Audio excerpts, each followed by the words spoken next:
Digitalization is very broad term. So what we have done is to choose certain aspects of that and focus on it. So one of them, obviously, is to create the e-shop, right? Where you can buy online, have it personalized with a card. It is all available in our e-store. Or you could buy online and have all your details and shopping habits then recorded. So off the back of that, we have also gone back to our historical data, our CRM data of all the shoppers that have come through, and actually really started analyzing them and feeding them to an AI-powered recommendation engine.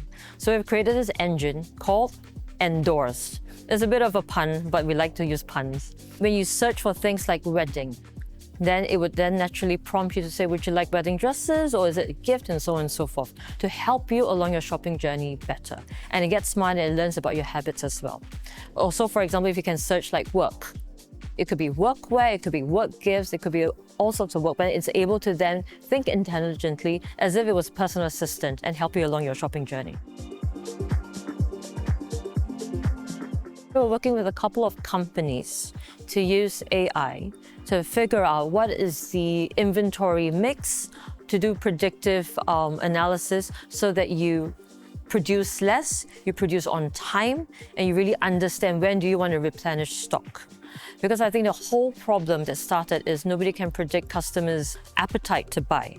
So we produce in excess, and as it comes closer to the end of season, we mark down.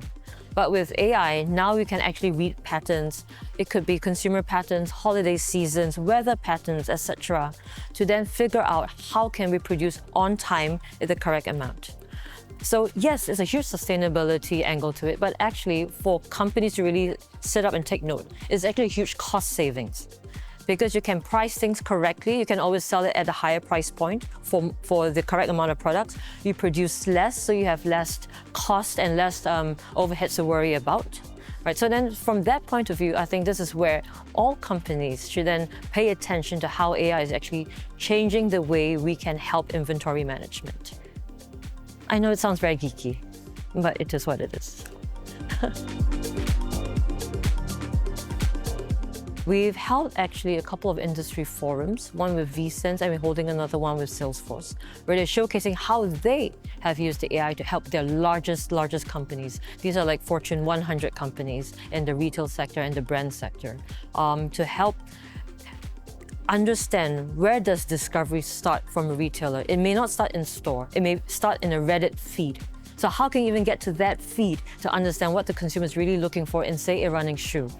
So these are the types of capabilities that retailers and brands should be looking to build, right, within their organization. And then we are reaching out to these top tech players to see how can we distill learnings and then obviously use it indoors, but also to help all our members to be more aware.